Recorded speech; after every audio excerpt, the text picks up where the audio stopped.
Welcome back to my channel BJFX.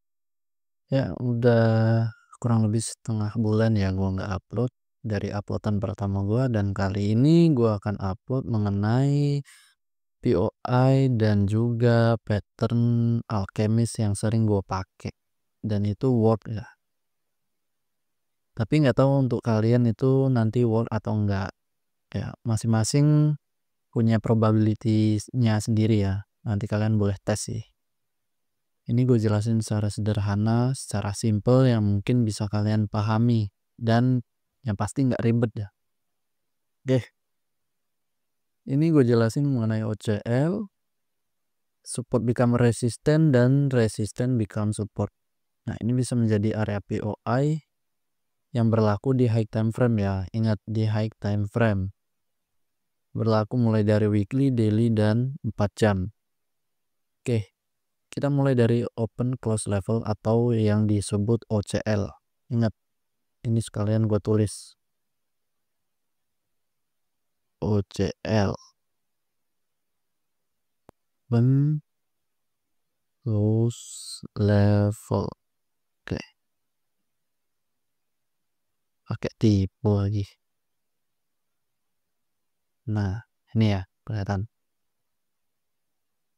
open close level itu ya kurang lebih seperti ini ya penampakan dari chart atau dari candlenya. Ini sebenarnya kalau di low time frame ini bisa berupa support become resistant maupun resistant become support. Dan kalau di low time frame seperti yang sebelumnya itu kita bisa melihat ini lebih ke rally based rally maupun drop based drop ya. Itu kalau untuk medium time frame maupun low time frame. Tapi kalau untuk high time frame kita bisa menentukan ini ada OCL maupun support become resistant dan resistant become support. Kurang lebih seperti itu ya. Oke. Tanpa perlu basa-basi, kita langsung alihkan ke chart secara langsung. Ingat, high time frame itu ialah time frame yang ada di daily, weekly, monthly, dan H4 itu termasuk high time frame ya.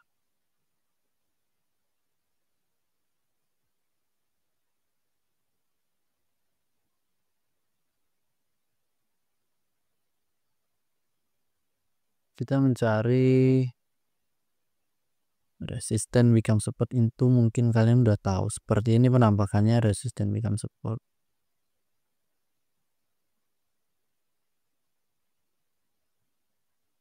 Sorry, ini support become resistant dan ini resistant become support.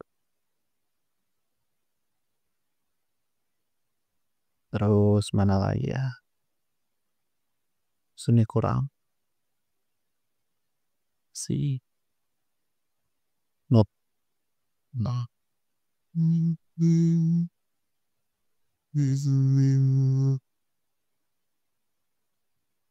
Oke. Jadi baik SBR maupun RBS itu hanya sebagai POI. Yang dalam artian itu bukan tempat yang untuk digunakan sebagai instant entry ataupun limit entry secara langsung. Karena apa? Kita menggunakan di HTF atau TF daily, weekly, dan lain-lain. Itu hanya menjadi POI atau point of interest. Ketika terjadi reject atau penolakan, nah seperti ini reject ya, candle reject. Secara storyline, ketika ada di alchemist itu kita menggunakan storyline misal weekly reject weekly daily BO atau daily reject daily 4 jam BO. Bagi yang belum tahu BO itu apa, BO itu ialah breakout. Oke, kita balik ke materi ya. Seperti ini penampakan untuk SBR, RBS, dan satu lagi kita akan mencari yang namanya OCL. Nah, OCL nih seperti ini.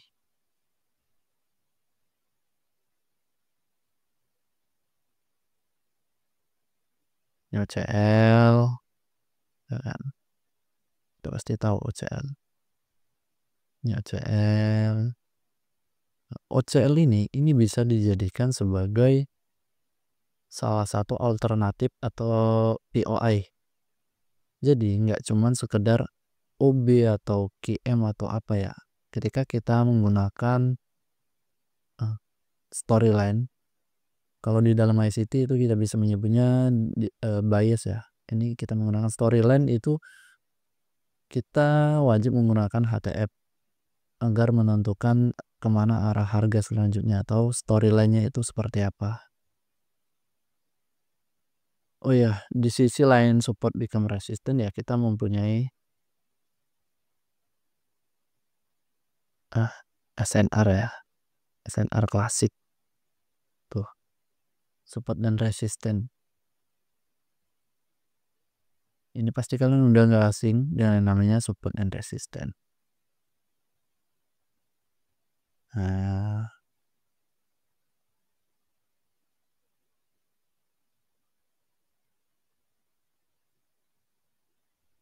oke.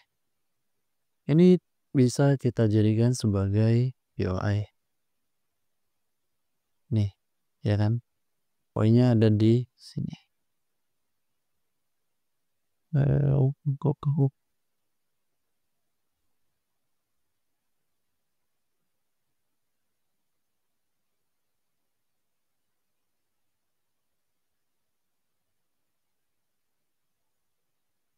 Dia udah nggak fresh tapi tetap dia respect di sini.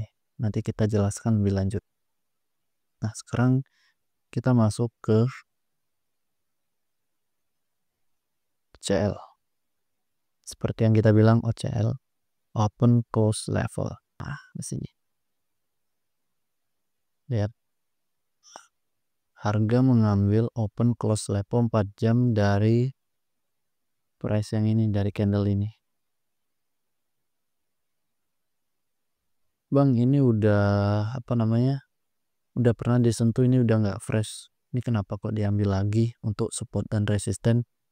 Ya, kita lihat di sini. Ini masih terdapat satu POI kita, ya. Satu POI yang masih memungkinkan kita untuk entry di area tersebut. Atau bahkan area entry kita yang udah meskipun udah pernah ke touch atau dalam artian unfresh ya atau tidak fresh lagi itu masih bisa kita retouch kembali atau di reclaim kembali. Nah, weekend di sini ini jadinya menjadi liquidity ya. Perlu kalian catat dan perlu kalian ketahui ketika ada liquidity biasanya di area sebelah kiri itu selalu terdapat POI atau area tempat untuk entry. Tinggal kalian menyesuaikan terhadap season atau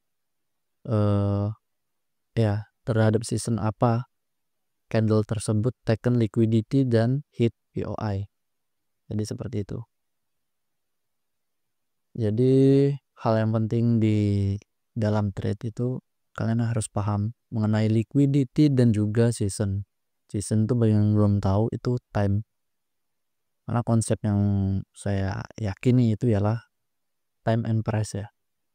Time dulu baru price. Oke.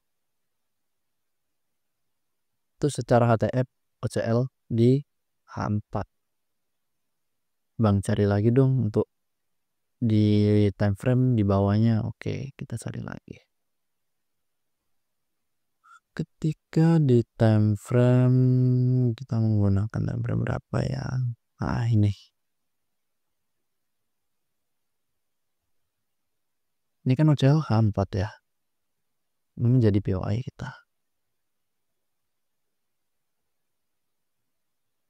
Kita turun di low time frame atau time frame yang lebih rendah.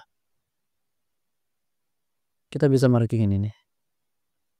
Ini OCL. Sekilas kalian melihatnya ya ini OB ya. Ini benar memang OB. Tapi kita menggunakan alchemist ini kita sebut sebagai OCL. Ingat ya, open close level. Nah, coba kita turun ke time frame yang lebih rendah. Oke. Benar. Mungkin kalau secara dari pattern yang udah sering gue pakai, mungkin gue bakal pakai QM nih dengan meletakkan SL-nya di atas ini. Oke. Ini drawdownnya 1018 pips. Ya worth it lah, masih worth it. Kalaupun kalian ambil QM. Oke. Tuh. Kalian bisa menentukan OCL mana yang paling apa ya, bisa dibilang itu paling high probability. Caranya seperti apa? Ketika kalian masuk menggunakan time frame H4, itu kalian refine lagi ke H1, M30, mentoklah M15 ya. Gue nyaranin M15. Terserah kalian mau pakai sampai M1 pun silakan. Tapi bagi gue nyaranin itu mentok di M15. Jika M15, M30, H1 itu selaras atau setara, itu bisa menjadi point entry yang high probability. Ingat, ketika kalian menggunakan ini 3 kuncinya H1, M30 dan M15, kalian menandai area baik itu OCL atau apapun ya. Ketika itu selaras, itu bisa menjadi entryan yang high probability. Oke.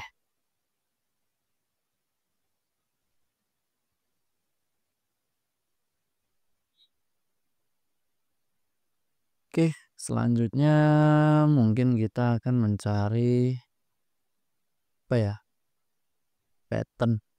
Pattern sebelumnya udah gue bahas kan mengenai QM, efek dan juga RBR maupun drop is drop. Dan kali ini mungkin ya gue hanya akan membahas sedikit mengenai hal itu karena kita fokuskan kepada POI. Ini ya,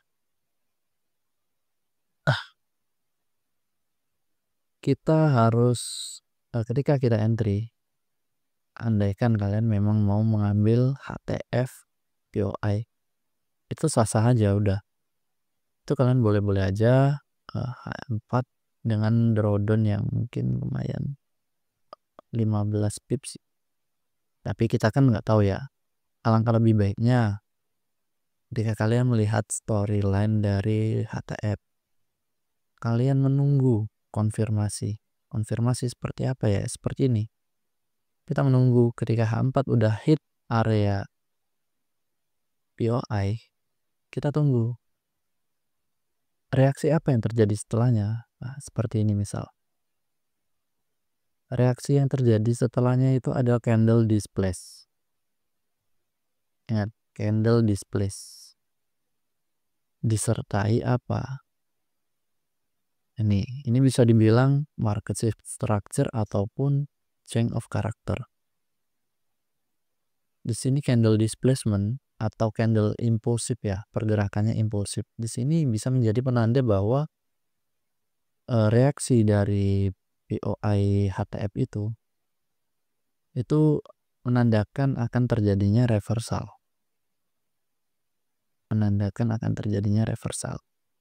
Ketika kita udah menemukan setup yang seperti ini, seperti yang gue bilang, kalian bisa menandai area QM,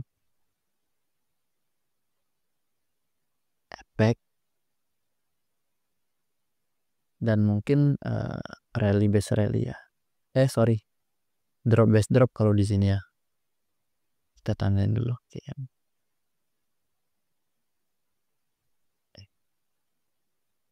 Nah, ditambah lagi dengan yang namanya OCL. Nah, OCL ini mempunyai sebenarnya high probability yang benar-benar membuat drawdown entry kita itu range-nya semakin kecil gitu. Tapi terserah kalian mau menggunakan yang mana. Kalau bagi gue pribadi itu lebih nyaman menggunakan yang QM atau Quasimodo. Dan efek ini adalah area recovery entry gue. Andai kata entry di QM ini ketembus atau kejebol SL-nya, gue akan entry recovery di area efek ini. Dan apabila kejebol juga ya udah ikhlasin, kita cari setup di kemudian hari. Oke. Coba kita cari contoh entry menggunakan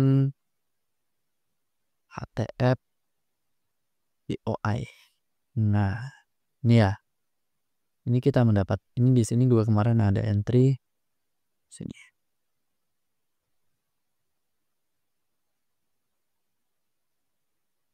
Ini apa? Ya. Ini ialah resistant become supply.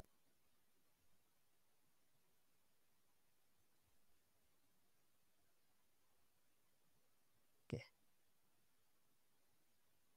Ini menjadi ketika harga menyentuh area ini, kita turun ke time frame yang lebih rendah.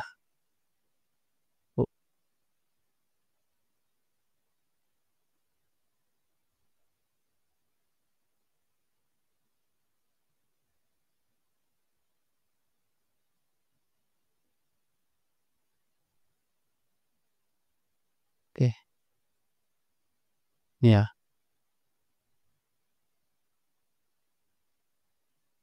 Ini OCL.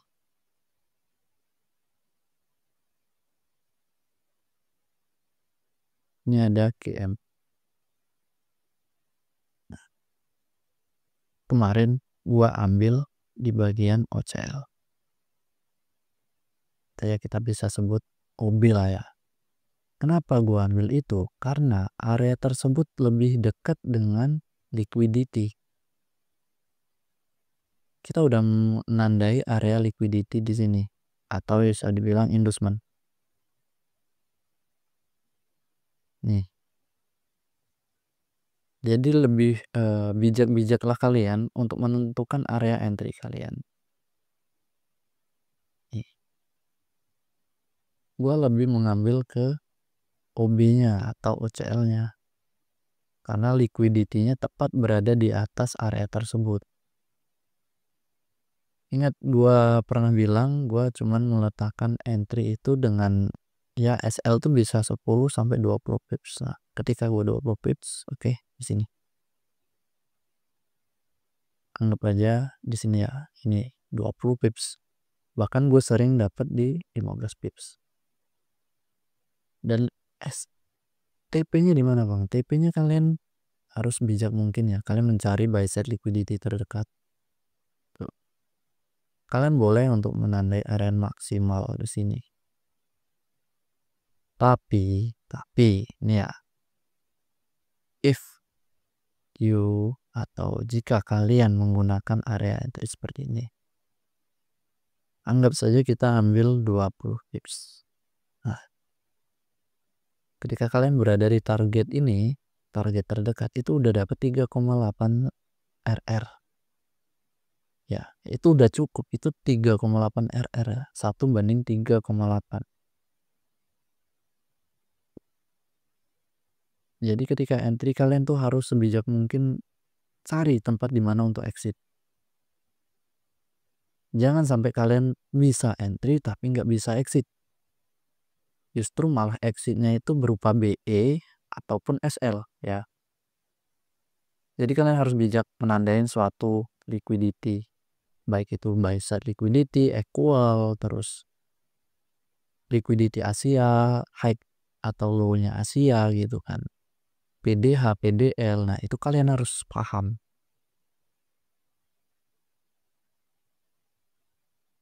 Di sini ini entryan ini termasuk setup SMC.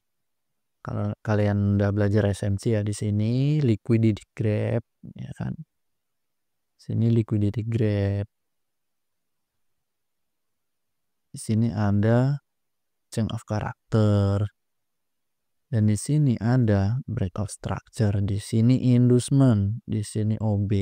Nah, tapi memang kenapa entry-nya nggak sampai ke buy set yang ini? Ya kita lihat sendiri ya. Nah, apa? Di sini direksinya bearish. Di sini kita termasuk counter trend. Jadi sebijak mungkin kalian untuk entry. Oke, mungkin sebagian ini ya, gue cuman sedikit memberi edukasi.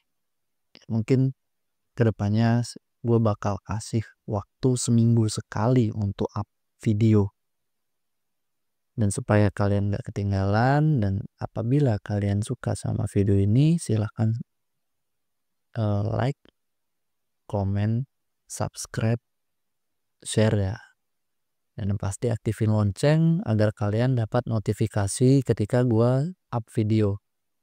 Oke, sekian penjelasan dari gua, semoga bermanfaat dan see you.